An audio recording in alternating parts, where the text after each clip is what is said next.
ओम श्री कृष्णाय परमात्मने नमः।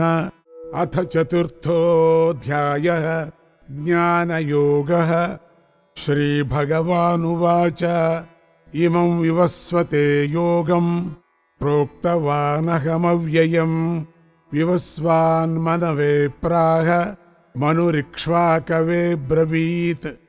एवं परम्परा प्राप्तम् इमं राजर्षयो विदुः सकालेनेह महता योगो नष्टः परन्तप। स एवायं मया तेद्य योगः प्रोक्तः पुरातनः। भक्तोऽसि मे सखा चेति रहस्यं ह्येतदुत्तमम्। अर्जुन उवाच अपरं भवतो जन्म परं जन्म विवस्वतः कथमेतद्विजानीयाम् त्वमादौ प्रोक्तवानिति। श्रीभगवानुवाच बहूनि मे व्यतीतानि जन्मानि तव चार्जुन तान्यहं वेद सर्वाणि न त्वं वेत्थ परन्तप। अजोऽपि सन्नव्ययात्मा भूतानामीश्वरोऽपि सन् प्रकृतिं स्वामधिष्ठाय सम्भवाम्यात्ममायया। यदा यदा हि धर्मस्य ग्लानिर्भवति भारत अभ्युत्थानमधर्मस्य तदात्मानं सृजाम्यहम्। परित्राणाय साधूनां विनाशाय च दुष्कृतां धर्मसंस्थापनार्थाय सम्भवामि युगे युगे। जन्म कर्म च मे दिव्यम् एवं यो वेत्ति तत्त्वतः त्यक्त्वा देहं पुनर्जन्म नैति मामेति सोऽर्जुन। वीतरागभयक्रोधाः मन्मया मामुपाश्रिताः बहवो ज्ञानतपसा पूता मद्भावमागताः। ये यथा मां प्रपद्यन्ते तांस्तथैव भजाम्यहम्।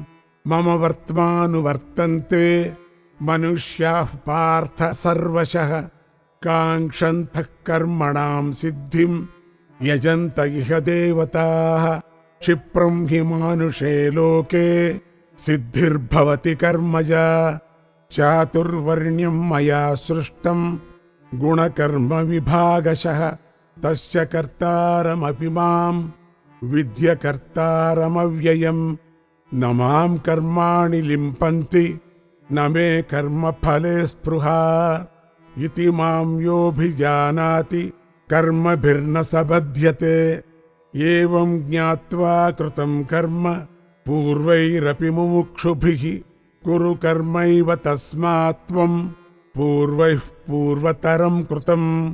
किं कर्म किमकर्मेति कवयोऽप्यत्र मोहिताः। तत्ते कर्म प्रवक्ष्यामि यजिज्ञात्वा मोक्ष्यसे शुभात्। कर्मणो ह्यपि बोद्धव्यं च विकर्मणः अकर्मणश्च बोद्धव्यं गहना कर्मणो गतिः। कर्मण्यकर्म यः पश्येत् अकर्मणि च कर्म यः स बुद्धिमान् मनुष्येषु स युक्तः कृत्स्नकर्मकृत्। यस्य सर्वे समारम्भाः कामसङ्कल्पवर्जिताः ज्ञानाग्निदग्धकर्माणं तमाहुः पण्डितं बुधाः। त्यक्त्वा कर्मफलासङ्गं नित्यतृप्तो निराश्रयः कर्मण्यभिप्रवृत्तोऽपि नैव किञ्चित् करोति सः। निराशीर्यतचित्तात्मा त्यक्तसर्वपरिग्रहः शारीरं केवलं कर्म कुर्वन्नाप्नोति किल्बिषम्। यदृच्छालाभसन्तुष्टः द्वन्द्वातीतो विमत्सरः समसिद्धावसिद्धौ च कृत्वापि न निबध्यते। गतसङ्गस्य मुक्तस्य ज्ञानावस्थितचेतसः यज्ञायाचरतः कर्म समग्रं प्रविलीयते। ब्रह्मार्पणं ब्रह्महविः ब्रह्माग्नौ ब्रह्मणाहुतं ब्रह्मैव तेन गन्तव्यं ब्रह्मकर्म समाधिना।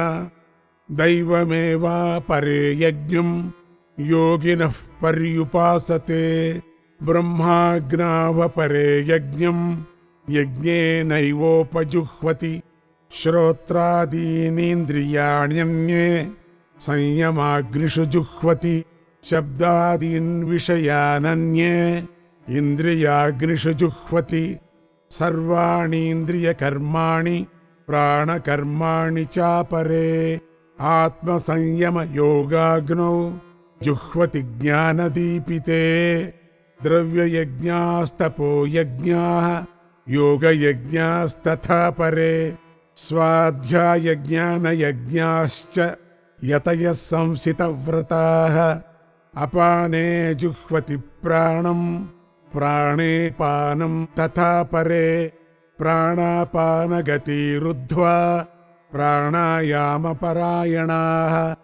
अपरे नियताहाराः प्राणान् प्राणेषु जुह्वति सर्वेऽप्येते यज्ञविदः यज्ञक्षपितकल्मषाः यज्ञशिष्टामृतभुजः यान्ति ब्रह्म सनातनम् नायं लोकोऽस्त्य यज्ञस्य कुतोऽन्यः कुरु सत्तम एवं बहुविधा यज्ञाः वितता ब्रह्मणो मुखे कर्मजान् विद्धितान् सर्वान् एवं ज्ञात्वा विमोक्ष्यसे श्रेयान् द्रव्यमयाद्यज्ञात् ज्ञानयज्ञः परन्तप सर्वं कर्माखिलं पार्थ ज्ञाने परिसमाप्यते तद्विद्धि प्रणिपातेन परिप्रश्नेन सेवया उपदेक्ष्यन्ति ते ज्ञानं ज्ञानिनस्तत्त्वदर्शिनः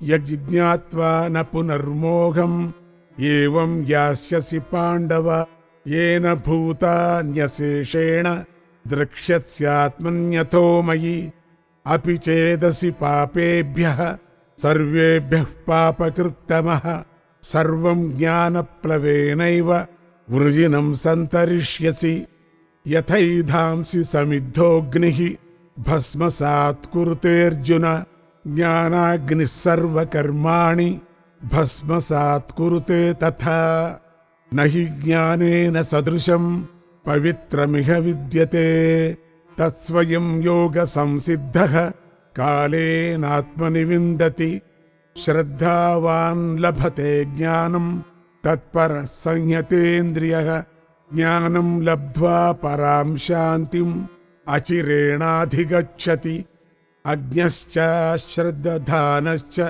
संशयात्मा विनश्यति नायं लोकोऽस्ति न परः न सुखं संशयात्मनः योगसन्न्यस्तकर्माणं ज्ञानसञ्छिन्नसंशयम् आत्मवन्तं न कर्माणि निबध्नन्ति धनञ्जय तस्मादज्ञानसम्भूतं हृत्स्थं ज्ञानासिनात्मनः छित्त्वैनं संशयं योगम् आतिष्ठोत्तिष्ठ भारत इति श्रीमद्भगवद्गीतासु उपनिषत्सु ब्रह्मविद्यायां योगशास्त्रे श्रीकृष्णार्जुनसंवादे ज्ञानयोगो नाम चतुर्थोऽध्यायः सर्वधर्मान् परित्यज्य मामेकं शरणं व्रज अहं त्वा सर्वपापेभ्यः मोक्षयिष्यामि मा शुचः।